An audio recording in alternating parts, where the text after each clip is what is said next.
Cada año, unos 20 millones de pasajeros utilizan el aeropuerto internacional de Domodedovo. Es el más transitado de Rusia, con decenas de conexiones internacionales al día. Uno de los rostros más modernos de un país que se abre al exterior.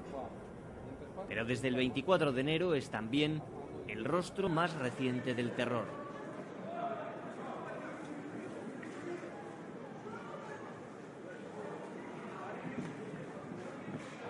La onda expansiva me lanzó a 3 metros. Me caí y me levanté. Había mucho humo negro y no había luz. Comencé a caminar por mí mismo. Al principio me dijeron que tenía una herida en la cabeza, pero después comprobaron que se trataba de restos y sangre de otra persona. Yo conseguí salir sano y salvo. Los accesos al aeropuerto se convierten en un tránsito continuo de sirenas. Nadie sabe aún el número de víctimas mortales. Las cifras aumentan minuto a minuto hasta que se confirma la muerte de 35 personas. Más de 160 viajeros están heridos. La explosión ocurrió en la sala de acceso común de las llegadas internacionales. Cualquier persona puede entrar allí. Habitualmente las familias y los amigos esperan ahí a los pasajeros y por esa zona salen los viajeros después de pasar los controles de seguridad, de pasaportes y la aduana. El nivel de alerta se dispara por temor a nuevos ataques. Se registran los aeropuertos del país, las estaciones de tren y la red de metro. El detector de metales de la entrada a Domodedovo empieza a funcionar de manera exhaustiva. Pero a esa hora muchos se preguntan ya por qué no se reforzaron los controles si los servicios de seguridad temían un ataque. No es fácil llevar esa cantidad de explosivos. Cualquiera que tenga algo que ver con la dirección del aeropuerto, quien esté encargado de tomar decisiones o de gestionarlo, debe rendir cuentas por esto. En los días siguientes al atentado, el presidente Medvedev cesa al responsable de la seguridad de los transportes del Ministerio del Interior y aparta a varios altos mandos. Los investigadores analizan los vídeos de seguridad e interrogan a los testigos. En un primer momento creen que un hombre y una mujer detonaron la carga explosiva reforzada con pequeñas esquirlas para causar el mayor daño posible. Pero un análisis más detallado apunta a un joven de 20 años procedente del Cáucaso Norte. El horror golpea a Moscú después de 10 meses. El 29 de marzo de 2010 y en plena hora punta 2 bombas estallan en el metro de la capital rusa. 40 personas mueren y cerca de 100 están heridas. 2 mujeres detonaron los explosivos. Eran lo que los expertos llaman viudas negras, familiares o esposas de miembros de la insurgencia en el Cáucaso caídos en combate contra las fuerzas especiales rusas. Desde el año 2000, Moscú ha sido golpeada por el terrorismo en al menos 11 ocasiones. Es una de las caras de un conflicto que el Kremlin da por concluido, pero que se extiende por las regiones más pobres del Cáucaso Norte. Las guerrillas islamistas, fogueadas en las guerras chechenas, continúan una larga confrontación contra el poder central que hunde sus raíces en el siglo XIX, cuando las tropas zaristas colonizaron una región de mayoría islámica. Ataques indiscriminados, algunos de ellos muy sofisticados, han dejado profundas cicatrices en la memoria de la capital rusa. El Teatro Dubrovka fue testigo de uno de los capítulos más negros de la historia reciente de Rusia. Hoy, una placa y una estatua recuerdan lo que ocurrió aquí el 23 de octubre de 2002. Cuando aquella noche un hombre armado subió al escenario en plena función, nadie se asustó. El público creía que era parte de la obra hasta que se dieron cuenta de que se trataba de un secuestro. Un comando checheno había tomado el edificio y varias mujeres bombas se distribuían por el patio de butacas. 2 días después el cautiverio terminaba en tragedia. Las fuerzas de seguridad arrojaron gas tóxico y asaltaron el teatro. Los terroristas murieron, más de un centenar de rehenes también. El hijo de Tatiana y Sergei fue uno de los fallecidos. Alexander Karpov murió envenenado por el gas tóxico. Era compositor musical y en este libro, editado después de su muerte, han recopilado sus canciones y dibujos.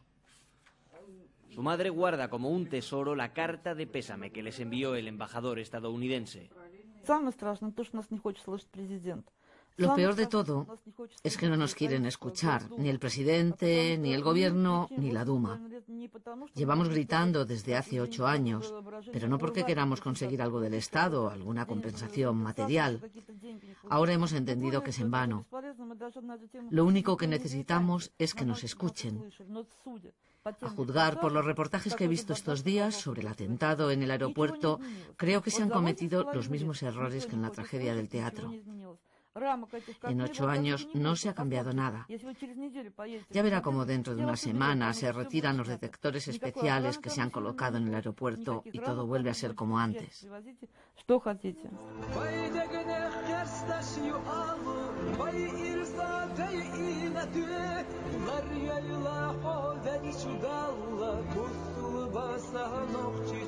A los pies de la cordillera del Cáucaso, Grozny se reinventa para esconder las heridas de la guerra. En 2003, Naciones Unidas determinó que la capital chechena era la ciudad más destruida del mundo. Hoy sus principales avenidas tienen nuevos edificios, una imponente mezquita y hay coches de alta gama en las calles. Pero bajo esa imagen de normalidad fabricada por Moscú y su hombre en la región, Ramzan Kadyrov, se esconde uno de los índices de corrupción más altos del país. Cerca de la mitad de la población activa está en paro y la pobreza sigue convirtiendo la zona en un semillero de fanatismo.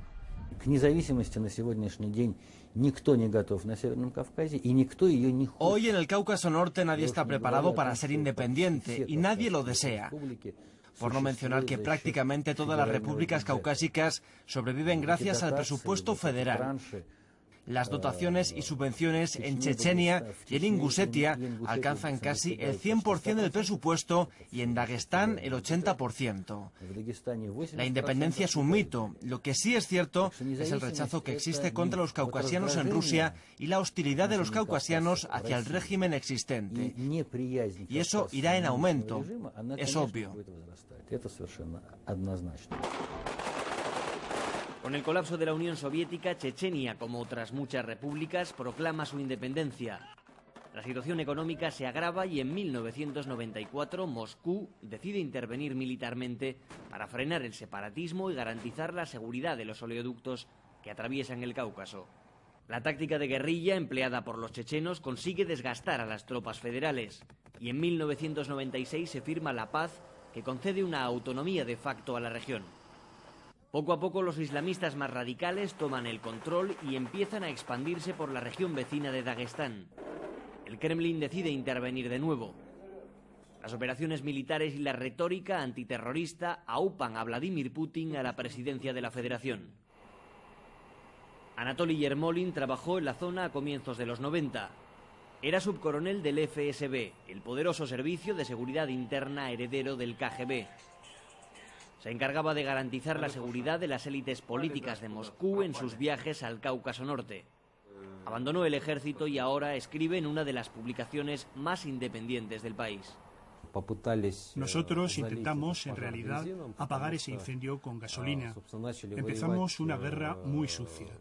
No hacíamos ataques puntuales contra grupos concretos, contra los líderes, contra las bases, sino que usamos la táctica de la tierra quemada, como en Afganistán, y provocamos una enorme explosión de odio entre la población chechena. Como resultado, los hombres de esas aldeas se convertían en adversarios implacables. Entre ellos, por cierto, había oficiales que lucharon con nosotros en Afganistán, así que se pasaron a la clandestinidad y engendramos una seria organización militar que nos odiaba profundamente. Lo que comenzó como un movimiento separatista de raíz étnica fue mutando hasta convertirse en un llamamiento a la Guerra Santa que se extendió por las provincias limítrofes. Daguestán e Ingushetia, también de mayoría musulmana, se convirtieron en refugio de combatientes llegados de Chechenia y en una base de operaciones para lanzar ataques contra las fuerzas federales. Oficialmente no es una guerra, pero en 2009 unos 300 militares rusos murieron en el Cáucaso Norte. Una cantidad de bajas muy similar a la que ese mismo año Estados Unidos registró en Afganistán.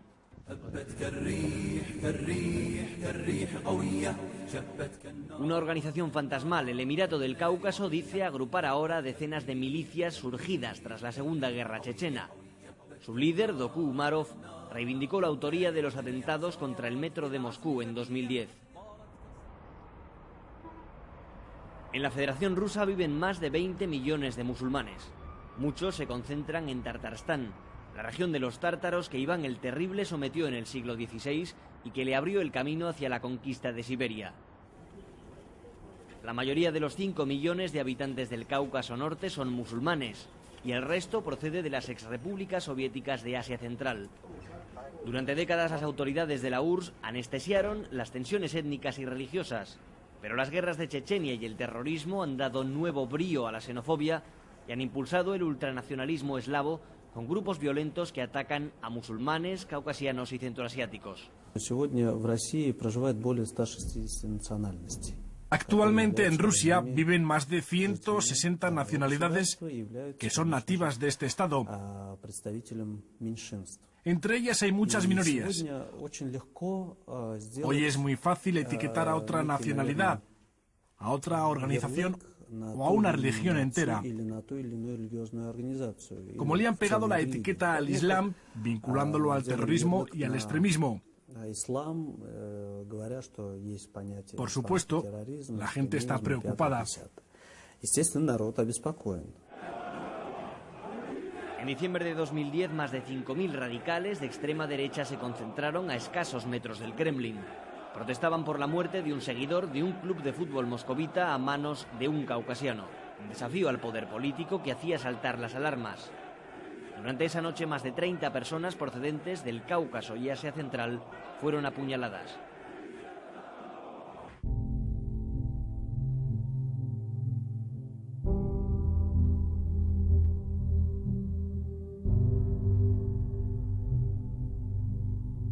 En esta década, Rusia organizará unos Juegos Olímpicos de invierno y un Mundial de fútbol. Un enorme reto que pretende abrir el país a nuevas inversiones extranjeras. El camino hacia la modernización está en marcha, dicen sus gobernantes, pero la Rusia del siglo XXI sigue sin saldar algunas cuentas pendientes con el pasado.